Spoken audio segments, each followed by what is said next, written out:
to Recovery Daily Podcast. I'm your host, Rachel Miller. I'm a stroke survivor and grateful recovering alcoholic. And if you are keeping up with the episodes over the past few days, to you, I would like to say good morning, because this is all new for me to be recording my podcast in the morning. This has to do with my commitment to recovery and putting recovery first so that I can make sure that I meet my basic need of sleep and do this earlier in the day rather than at night. So yay me. I get a star today. If you're keeping up, I get a star today. And I did go on Amazon and order some stars for myself because that's what I do. So today I'm going to talk about, this is part 2 of everything you are capable of becoming. And I'm going to be talking more about Maslow's hierarchy of needs. And as I look more at it, I've been able to see the parallels in recovery, and not only with the stroke recovery that I'm dealing with currently, but also my recovery in sobriety. So the first question I have is, I want you to think about what motivates you to get out of bed in the morning. And I've been thinking that that's a loaded question, because I was thinking about just the years of what has motivated me to get out of bed throughout my life. And it was like almost an overwhelming wash of memories when I thought about it that way.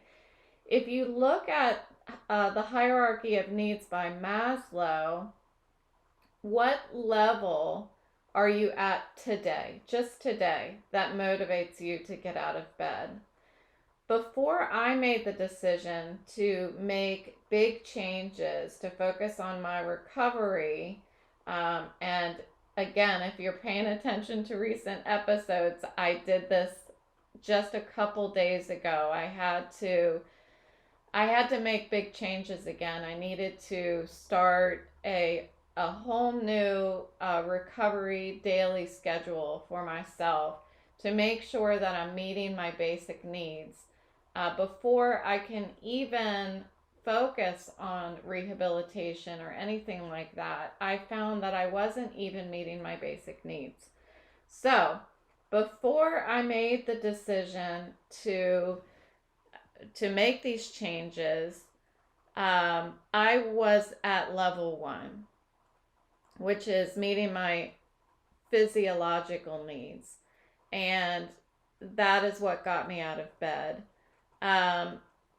What got me out of bed when I was actively working over the past couple years, when I was in denial about my stroke symptoms, I was thinking that self-actualization got me out of bed, because this is the need to reach your full potential. But then I thought, is that a little arrogant of me to think that I was all the way at self-actualization? And I thought better of that, and I put myself at level 4, which is esteem needs. Because if I put my ego aside and humble myself a little bit, I think it's more accurate that I was seeking achievement and self-esteem and status with my peers and with leadership at work. I would like to think that I was seeking personal growth, and I think in a sense I was. But what was driving that, really? Was I seeking personal growth for myself because I just want to be all that I can be? Or was I seeking to to put it, I don't like to say it this way, but climb the ladder.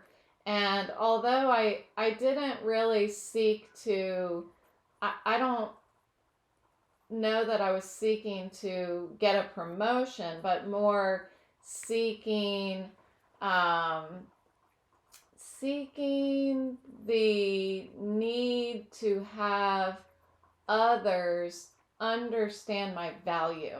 That's what I was seeking, and that is self-esteem all the way. So as I kind of lowered myself on the pyramid of hierarchy of needs from uh, self-actualization down to esteem, which isn't a negative thing, it's just kind of reality. uh, I considered that Maslow's hierarchy of needs is based on exemplary people like Albert Einstein. So that's why that's why he created this hierarchy of needs. How do you realize your full potential? So, in order to do that, and I talked about this yesterday, you must meet all the other needs. And so what is a actualized person like? So just a couple things, and I'll go into it a little more in a minute, but they enjoy independence. Although they enjoy independence, they enjoy being with people as well. They enjoy solitude so that they have the time to think and contemplate. They enjoy the journey to the goal, not just achievement, but the journey to get there. They enjoy problem solving. And then I think very much like I've talked about when I got sober, the more I was able to get comfortable in sobriety, the more I was seeking to help others. I wanted others to be sober and happy and joyful like me. So, what is my full potential for recovery and living a joyful life post stroke? So, what I've learned is that if I don't meet the need for self actualization, I will encounter psychiatric deficiencies. So, meaning, if I don't ever get to the point where I'm seeking personal growth, then that's not healthy mentally. That's not healthy, because self-actualization is a need, just like it's defined. It's not a luxury. It's something that as a human being we strive for. And so if we only ever seek to meet our lower level needs, then we'll never actually be fully satisfied in life. Which means to me, if I don't make this change now and go back to satisfying my basic needs, my physiological needs, then I can't in the future ever start seeking esteem, self-actualization, any of these things that where I was at before I started focusing on my recovery 6 weeks ago. So, a little more about what a self-actualized person is, and then I'm going to talk about how I think this fits into recovery and how it fits into the challenges that people in recovery face, at least the challenges that I have faced. And this podcast is all about sharing my experience, strength, and hope, so that I can help others. So a self-actualized person is able to focus outward rather than inward. So this is something that when I got sober, it probably took me about 4 or 5 years to really start feeling a deep empathy for other active alcoholics that were entering into a program of recovery, and start feeling a lot of um, just sadness when they're coming in and out of the program. So what that means to me is I was meeting at that point, finally I was meeting my physiological needs, my security needs, my need for community, and my need for esteem. I was meeting all those, so then I could finally start focusing outward instead of inward. A self actualized person is comfortable in their own skin, and they enjoy being quiet. They don't feel like they've always got to be running their mouth. Good listener. A self actualized person appreciates other people's emotions. I think that's where that empathy comes in. And appreciate being a human being in a world of human beings, They enjoy and are more familiar and more comfortable when they do look inward and they know themselves. They aren't a stranger to their reactions, and they're actively nurturing their own talents. They do things because they get to, not because they have to. That's something that I also learned in sobriety, was instead of, whenever I found myself saying something like, oh, I have to go to work, it's Monday, I have to go to work, I translated, or I changed that mindset to I get to go to work. And the reason I get to go to work is because I'm sober.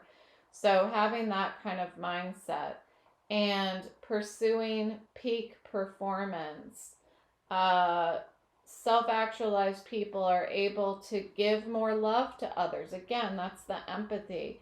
They're comfortable being wrong and comfortable with the unknown, comfortable in not knowing what lies ahead. Self actualized people live purposely. They do things for the cause, and they seek to improve the world, add value to other people's lives, and they seek joy. So, where does despair fit into all of this? Because this is how I felt a couple days ago. On Saturday, I just was moping around the house, dragging my feet, feeling sorry for myself, and in parallel with that, I was experiencing a lot of pain in my head. And so I was thinking about how, also, when I first got into the program, when I decided to put down the drink, I was in despair also. So in both of these situations, my basic needs were not being met. I was in pain. So for the stroke on Saturday, I was in pain. I wasn't eating enough. I wasn't sleeping enough, not going to bed early enough. I wasn't exercising. It's challenging to exercise when you feel like shit. Like when my head is hurting, it's really difficult to exercise. But I can put on some tennis shoes and do some stretches. I can do something. I can lift some barbells or something like that. Like there's something I can be doing. If nothing else, I can meditate. There's always something that I can do to be taking care of myself even when my head is hurting. So I wasn't meeting my basic needs. And then in sobriety, when I first got in, I wasn't meeting my basic needs, any of it. Again, I wasn't eating. That seems to be a trend for me. I wasn't sleeping. I mean, I was drinking till 3 in the morning uh, a lot of the time. And then I would wake up at 6. I would just get enough sleep so that I could start drinking again. And then I would sleep again in the morning from like 9 a.m. to noon. And that got later and later. So I didn't have a schedule. I definitely wasn't exercising. I barely moved. In fact, when I first got into my recovery program for sobriety, I had, I think, muscle atrophy. I really do think I did. My doctor didn't say that, but my toes were like tingling and stuff. I didn't have any muscle tone anywhere in my body because I had been just sitting for years on end, you know. So again, my physiological needs weren't being met when I first entered recovery and sobriety as well. And as an adult, we have to meet our own physiological needs. So I was listening to a TED talk today about a young man who grew up in a household with an alcoholic father, and his mother was working all the time, and so he did not have a lot of those basic needs being met. um, Food and safety and love and all of that stuff, it just wasn't there for him. And as he grew up, he had to discover, and good luck to you, right? You have to discover how to meet your own physiological needs. And if we do, yay. If we don't, this is when, I'm not touching on the chemical imbalance, of course, of people who need medication and stuff. But if we don't get those physical needs met and we don't discover that we have to and we can meet those needs ourselves, then that's where there's a lot of suicide thoughts and stuff like that, because what's the point? How could I possibly think about meeting any sort of potential when I'm not getting anything that I need in life? So I really thought that it was really I can't think of the word, just a incredibly fascinating story that the guy had. I love those TED Talks for sure. So, as an alcoholic, that stage of despair was really an acknowledgement that my needs weren't being met. And I was waiting for someone else to meet them. And that's where I developed this victim mindset. So the shift from having a victim mindset and waiting for someone else to meet my physiological needs, the difference between that and shifting over to the realization that I need to and I can fulfill my own physiological needs, not only physiological needs, but safety, love, esteem. As an adult, I have to meet those needs myself. I don't have, I have a parent, but as an adult, I need to step in and meet those needs myself. And if I don't or can't because I'm an alcoholic, then I'm going to remain in that thought loop of being a victim. So the difference between making that mental shift is the difference between life and death for an alcoholic. And I've seen it happen.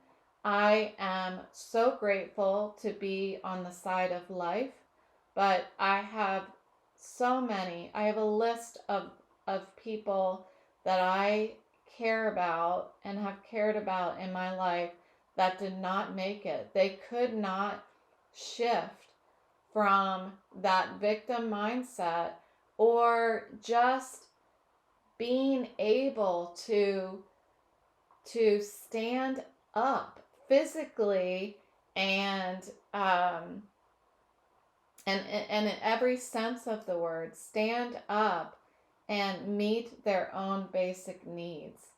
So today, if I shift over to looking at where I'm at today in my stroke recovery, that shift that I've had to make, that shift that I made only yesterday, is the difference between me making any sort of recovery and resigning myself to a lifetime of chronic head pain, extreme boredom because I can't do anything, and neurological vision impairment. I mean, I don't have any sort of potential to recover if I don't make that shift to meet my own basic needs, my own physiological needs, my own safety needs. And there are safety needs that when I'm, sometimes it's almost like when I'm not not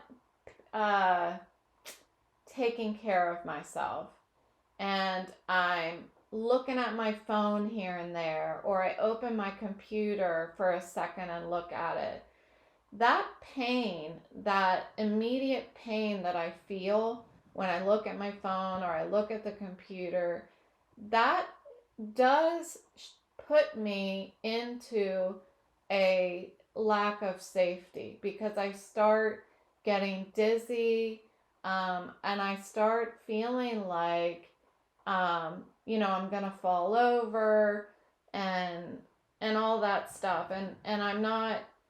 I don't know. I feel like I don't have any kind of protection at that point, and maybe that's just not a great analogy for me, but it, I don't know, it makes sense to me. So anyway, I think this was really encouraging to look at recovery and and how what I'm doing right now to step in and focus on my own basic needs, which again I talked about yesterday, are making sure that I eat, making sure that I sleep enough, making sure that I make time for exercise, meditation, my vision therapy, all of that stuff is very much in line with this Maslow's hierarchy of needs. And I have a feeling that if I dig a little deeper, I'm gonna be able to start working on what is my potential in recovery. How can I fulfill my greatest potential in recovery post stroke? So let's explore self actualization more tomorrow. And thanks for listening.